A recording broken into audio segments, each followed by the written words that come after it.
Hello, welcome, and thanks for joining us on this edition of News 2. I'm Sandra Gamansing. Topping our newscast tonight, sweeping across the globe is an illness that could be mistaken for dengue fever, and it has also taken hold in the Caribbean. This week, the VI Department of Health confirmed one such case on St. Thomas. What is chikungunya, and how can you keep safe? News 2's April Knight has that story. As cases of the illness, now known as chikungunya, spread across the Caribbean, the Virgin Islands confirms its first imported case. A St. Thomas woman who went on a Caribbean cruise returned home with the illness. According to the Department of Health, the patient is faring well and did not have to be hospitalized. But while chikungunya is rarely fatal, Health Commissioner Doris Plaskett advocates caution just the same. The chikungunya is similar in symptoms to dengue fever. Fever and joint pain are the primary symptoms, but patients may also feel headaches, muscle pain, and rash. It's transmitted via a mosquito bite. Definitely a case where you have, it's a mosquito biting an affected human, getting the disease, and then transmitting it to another human. But while joint pain is common for both chikungunya and dengue patients, it is much more pronounced for those with chikungunya. In fact, the word chikungunya means to be contorted. It's very, very hard on the joints, making the patient feel like they're being drawn or contorted. It hurts so bad that they can't straighten up. Chikungunya and dengue are carried by the same species of mosquito, the Aedes, so precautions are similar. Avoid getting bitten. This is something that we're not easily going to be able to control for them, that we're going to need people to police their own property, make sure that they don't have standing water. Control mosquito population by getting rid of stagnant water, using mosquito screens or repellents, especially those containing DEET. The VI Department of Health is saying that it is likely for the chikungunya to be contracted locally, so residents should take heed of the precautions. Reporting for News 2, I'm April Knight. Now, for more information on this illness, you can visit www.cdc.gov/chikungunya. The deadline to file nomination petitions for elections closed this week, and now election staffers are busy making sure the candidates qualify. 4 candidates are vying for the position of delegate to Congress. Since the incumbent Donna Christensen is stepping down to run for governor, 11 teams are vying for that spot. Senator Craig Barshinger is also retiring his seat as senator at large, and 5 people are competing for that seat. 19 people in the St. Thomas-St. John district are running in the Senate race, while St. Croix has 27 people hoping to get a seat in the Senate. 14 people are vying for a spot with the Board of Elections, while 30 people across the territory are running for positions as party representatives.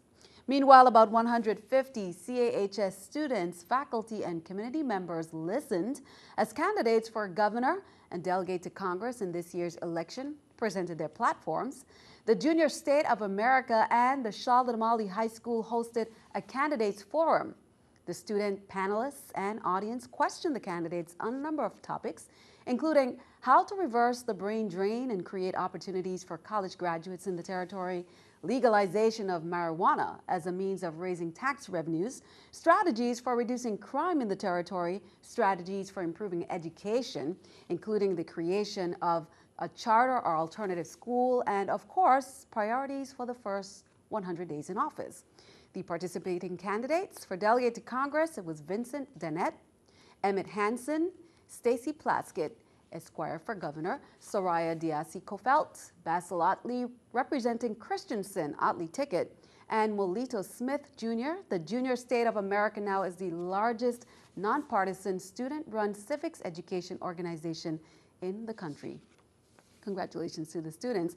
The International Capital Management Company is offering an opportunity for young entrepreneurs to realize their business dreams. The annual EBI Institute is coming up in June, and they're applicants who want to take their business ideas to the next level. The deadline for application is on May 23rd, and application forms can be found at www.icmcvi.com. It's called the Entrepreneur Business Institute, and for 3 weeks each summer, we take 30 students through a selection process, and we house them on the UVI campus. Because of the entrepreneurial focus, we really wanted to make a dent in the business community and to really just spark and ignite and inspire young people to know that they can themselves start and create their own businesses, think out of the box and be innovative. It was a nice experience. I met new people. I learned how to work together as groups. I learned how to finance, manage your business. It's good for the community, and it grows you and helps you talk to new people and get connected to different people. The 9th session of the UNESCO Intergovernmental Coordinating Group on Tsunamis ended today. The Virgin Islands has been designated as tsunami ready by NOAA. Over the last several years, the Virgin Islands has made significant achievements to reach tsunami-ready status, including building 2 modernized 911 communications call centers, installation of an early warning siren system, and tsunami signs.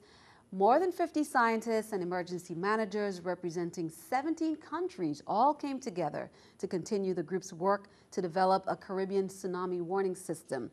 Governor John DeYoung made some opening statement at Tuesday's meeting. VITEMA's director, Elton Lewis, also addressed the audience. There's a lot more work to be done. There's a lot more public outreach to be done to the general population. And finally, I want to also acknowledge and congratulate the entire community here in the Virgin Islands for engaging in the concept of tsunami ready. Our schools have begun tsunami drills. Our private businesses have hosted tsunami awareness training, and community organizations have come forward and facilitate training session. So we are on the way. Around the nation, police officers and their families paused to remember their fallen comrades. Police locally started the day with graveside visits and the annual Peace Officer Memorial Service. News2's Erica Parsons has that story. Shots rang out loudly as police officers remembered their fallen comrades with a 21-gun salute. Officials laid a wreath at the memorial for the 15 officers killed in the line of duty since 1963. Akeem Newton, Cuthbert Chapman, Dexter Molenberg, Wilbur Francis, Patrick Sweeney, Leopold Fredericks, Colvin Georges, Ariel Frett, Randy A. Stevens, Richard M. Harwood, Alan E. Williams, Rudell A. Parrott, Alfredo Sprague, and Leroy Swan. Officers honored the departed heroes with poetry and song, and with an official roll call marking the end of their tour. Family members of the fallen were presented with peace lilies and told their loved ones would never be forgotten. For one family, it's an even more special day. St. Croix police officer Leopold Fredericks will be inducted onto the National Law Enforcement Memorial Wall today in the nation's capital. He was the first officer killed locally nearly 50 years ago, and his name has never been included. Almost 40 police recruits attended Thursday's ceremony, and officials had plenty of advice for the future in law enforcement. You're going through the training, feel comfortable, and do the right thing. These officers died protecting us, protecting our families, protecting the people of the Virgin Islands. Don't forget them. Don't forget them. Erica Parsons, News 2. Police officers ended the day with a vigil for their fallen comrades at 5:30 at the Ann Abramson Pier. Well, 12 and a half years after the September 11th attacks, the Memorial Museum in New York City is getting ready to open to the public. This morning, President Obama attended the official dedication along with local officials and family members of the victims. Alexis Christophorus was there. The ceremony took place alongside the original slurry wall that held back the Hudson River when the Twin Towers collapsed. President Obama spoke about Wells Crowther, who died helping others to safety. They didn't know his name, but they knew their lives had been saved by the man in the red bandana. Ling Young was one of the people he saved. She joined Wells's mother, Allison, at the dedication. It is our greatest hope that when people come here and see Wells's red bandana, they will remember how people helped each other that day. The museum opens to the public next Wednesday. Until then, family members are invited to visit anytime, day or night. Carlos Lilo was a paramedic who never came home. His sister is bracing herself for a gut-wrenching visit. I gotta get ready. I gotta get strong to see this because I have to be here. I have to be there for my brother. A video message came from the father of Todd Beamer. Had no idea that our son Todd was on an airplane. Beamer helped take over Flight 93 from the hijackers over Pennsylvania. His watch stopped at the exact date and time the plane crashed. 9/11 widow Rhonda LaChance added extra feeling to an already emotional day. Alexis Christoforous, CBS News, New York. Be sure to tune in to CBS Evening News at 7:30 for more. Keeping our eye on the economy, jobless claims numbers came out, as well as the report on the Consumer Price Index. More workers are jumping from job to job. Career Builder found by age 35, 25% of workers have held 5 jobs or more, and 55% of employers said they've hired someone they'd categorize as a job hopper. Here's the New York Stock Exchange with our stock market watch. Everything down, the Dow 167, NASDAQ 31, S&P 7. Coming up on News 2, mental wellness, work and home. We spend most of our time at home or at work, and it's important to be mentally happy in both. The importance of balancing.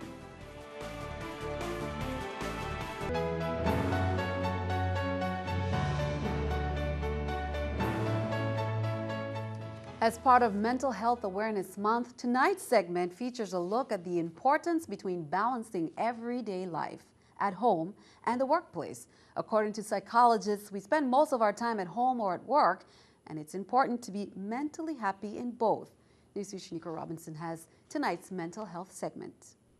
Being aware of your mental health includes having a balance in your life. One must be able to balance their daily lives not only at home but also at work. A very important part of having good mental health is being able not only to balance what's going on in your personal life, but you have to be able to balance what's going on in your work life. We spend most of our time at home and at work.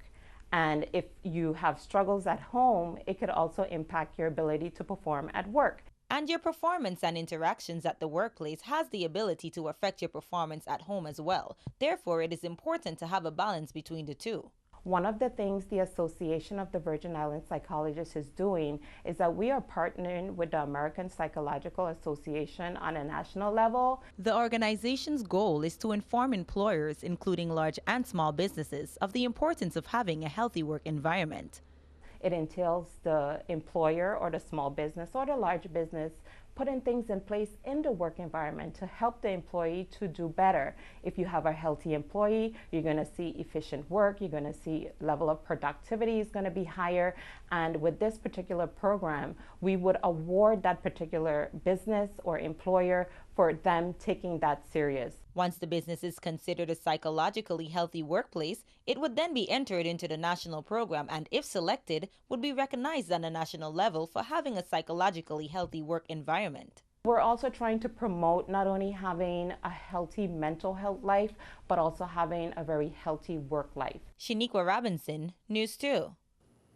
On Friday, May 16th, the Department of Mental Health will be hosting New Approaches to Mental Health. That's from 1 to 2 p.m. The annual Walk Run Against Gun Violence, that's coming up this Sunday, May 18th. It's not too late to register. Forms can be found at Caribbean Surf in Havenside and Celia's Boutique in Red Hook, or at the event itself 2 hours before it begins. Retired Superior Court Judge James Carroll, who lost his son Jason to gun violence, gives us a background on this worthy cause. Every year after Jason passed away, we decided to do something to fight gun violence since he had lost his life because of this. The purpose of the walk run is to raise the consciousness of the community about the dangers of gun violence and violence in general, and also to raise a scholarship You see all the different songs coming out of popular culture about stopping the violence. So back 10 years ago or 11 years ago when we started this, there really did not exist in the community, to now the point where you see it's been well grasped and well taken on by different facets of our territory. Be sure to sign up. Now, another reason to lace up the sneakers and hit the pavement: May is Foster Care Month, and the Department of Human Services and the Foster and Adoptive Parent Association will host their 3rd annual Walk Mile 5K in support of the 136 children in foster care in the Virgin Islands. The walk is scheduled for Monday, May 26 on St. Croix from Kmart West to Fort Frederick. So put it on your calendar. Registration will open at 4:30 a.m. and the walk will begin at 5 a.m. rain or shine, they said. For more information, you can call Miss Sherilyn Bradford, and that number is 773-5303, extension 24. Crew de Croix is introducing a brand new fundraiser this Saturday. This time, it's a tattoo contest at the Pirates Tavern, beginning at 5. Registration starts at 4, and it's $20 to enter. And if tattoos aren't your thing, you can toss a pie at your favorite politician. We're inviting all the candidates out for a pie toss. Let your constituents meet you and have fun and get pie in your face. We even have chocolate-flavored whipped cream for you. But we want to invite all the candidates out for the pie toss. We want to invite the public out. Show us your best tattoos, full sleeve, single tattoos, body tattoos. We're going to have prizes. And you candidates, don't be chicken. When we did the dunk tank, everyone that went into the dunk tank was elected. Sounds like a whole lot of fun. Be sure to stick around. Your News 2 AccuWeather forecast is coming up next.